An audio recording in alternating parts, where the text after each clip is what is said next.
It is not a miracle of healing, or a casting out of demons, or a raising someone from the dead, all miracles that powerfully help humans at their greatest need. But instead, it seems that Jesus is helping somebody with a catering problem. There is no wine. The miracle of the loaves and the fishes at least feeds hungry people who are out in the desert. The people at this feast, they're not hungry or necessarily thirsty if they finished all the wine. Like the miracles of walking on the water and of stilling the storm, this is, I guess, what you could call a miracle of revelation. It reveals who Jesus is. And its purpose is that so that Jesus' disciples might believe in him. And the last thing we had in the story today was, and his disciples believed in him. That's what the miracle evoked. Belief. Now, this story of Jesus changing water into wine may be aimed at the Dionysus-Bacchus cult that was going on at the time John wrote his gospel. Dionysus was the Greek name and Bacchus the Latin name for the god of wine in the Greek pantheon. And Bacchus was also said to have turned water into wine.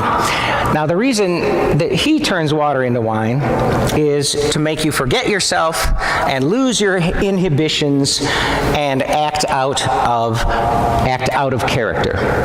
If you have ever imbibed in Bacchus's wine, you know that can happen, right? Jesus, however, when he turns water into wine, it offers something more long-lasting and something that won't leave you with a hangover the next day. The steward says, "You have saved the good wine until now," to the bridegroom. Jesus is the good wine of the Messiah, who has come now late in time. Remember that John starts his gospel by saying, "In the beginning was the Word, and the Word was with God, and the Word was God, and the Word became flesh and lived among us." So here he is now, living among us, and this is what he produces: the good wine of himself for people to drink. In Jewish expectation of the Messiah, the age of the Messiah was frequently pictured as a giant wedding feast, a big wedding party. Isaiah, in his prophecy, says in one of the passages, "On this mountain the Lord of hosts will prepare a great feast. A feast of fat things, a feast of wine on the lees." So in this Cana wedding miracle, we have the indication that Jesus is the Messiah, and that he is greater than any other god that might be out there, like Dionysus. And John says that his disciples believed in him because of it. If you go to the end of the Gospel of John, you find out that the whole reason John wrote the book was so that you may believe. At the end of the Gospel, John says, I suppose, if we wrote everything there was to write about Jesus, the world couldn't contain all the books that would be there. But he said, but this thing is written, so that you may believe that Jesus is the Messiah, the Son of God. So John wants us, through our encounter with his story of Jesus also, to come to believe in this Jesus, who he is, and what he can do for us. So the people sought out Dionysus. Well, why do we still seek out Dionysus today when you go down to the local pub or have a glass of wine at home? Most of the time, people are seeking a way to cure their anxieties and fears for just a little bit, right? And still, we do that just as they did back then. But Jesus is the real cure for our anxieties and for our fears. Jesus is the lasting one. In John chapter 14, Jesus says, "Let not your hearts be troubled. Believe in God. Believe also in me." He's the one who can calm our troubled hearts. In another place, he says in John's Gospel, "Peace I leave with you. My peace I give to you." Not peace as the world gives, peace that doesn't last, but my peace will be a lasting peace upon you.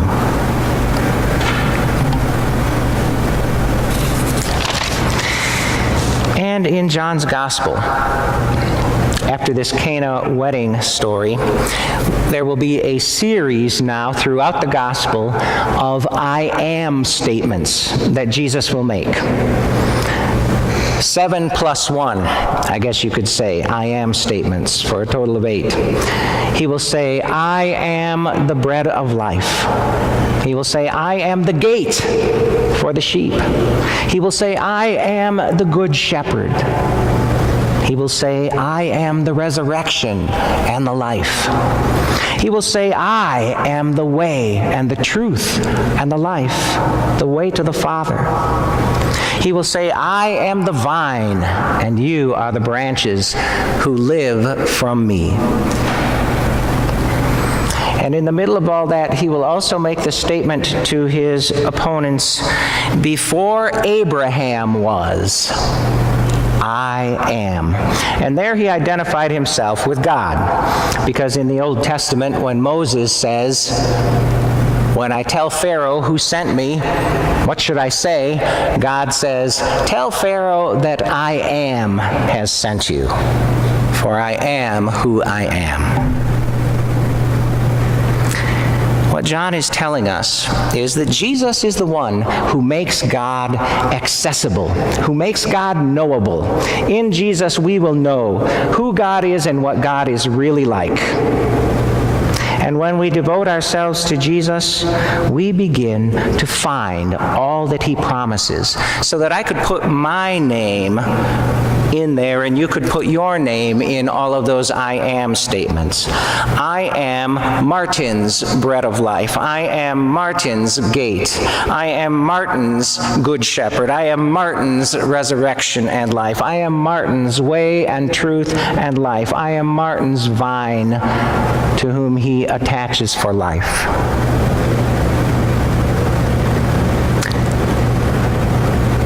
Jesus makes God accessible.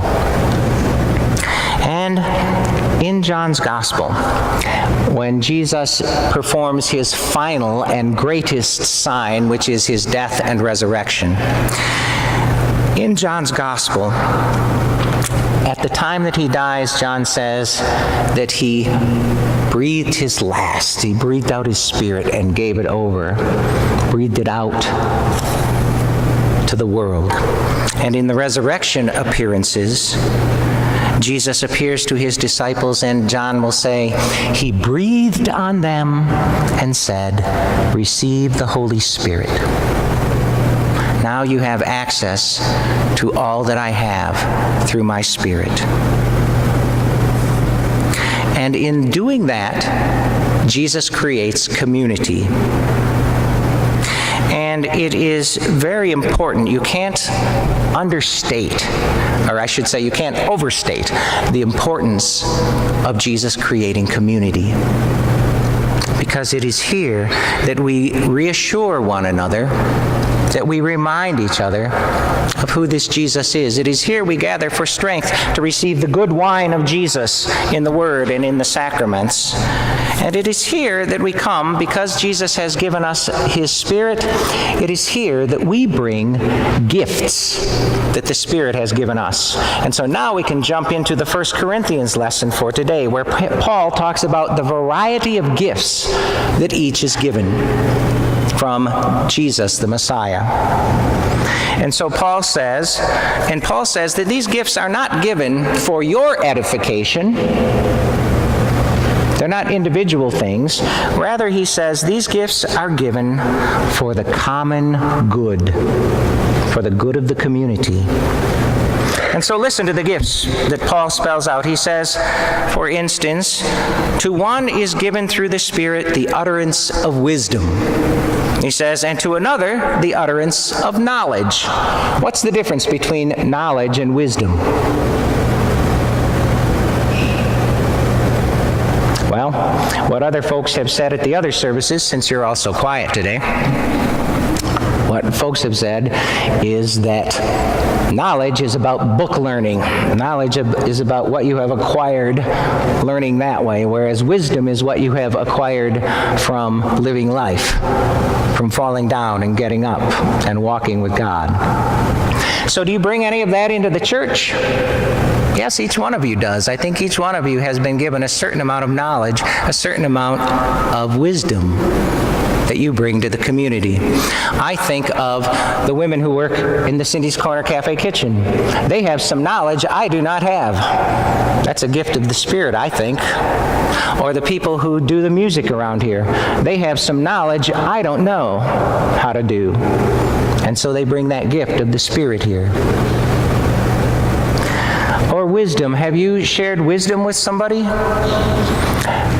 Maybe, when you say, oh, I'm not wise, it would be vain to claim to be wise. But have you perhaps shared something with someone that was a comfort to them or a help to them in their life as you interacted with them here in the community of Christ? Then you have shared some wisdom. I think our youth leaders do a lot of that. Then Paul goes on and he says, to another, faith by the same Spirit. Do you have the gift of faith from the new Messiah, the Messiah who gives us the good wine? Do you have that gift? Well, sometimes maybe you know somebody who is troubled and doubting because of things going on in their life. And you can have faith for them as you walk with them, even when they are in trouble and doubting. Or what about the gifts of healing? Is that only about laying your hands on somebody and them getting physically well? Some people have that gift. That's one way it shows up. But I think another way the gift of healing shows up is in what kind of presence we are to the other people in the community. Is your presence a healing presence to them? Or is it a presence that leaves them agitated and upset? Then he goes on and says, to another, working of miracles. Anybody seen any miracles around here? Is a miracle only when the laws of nature are defined?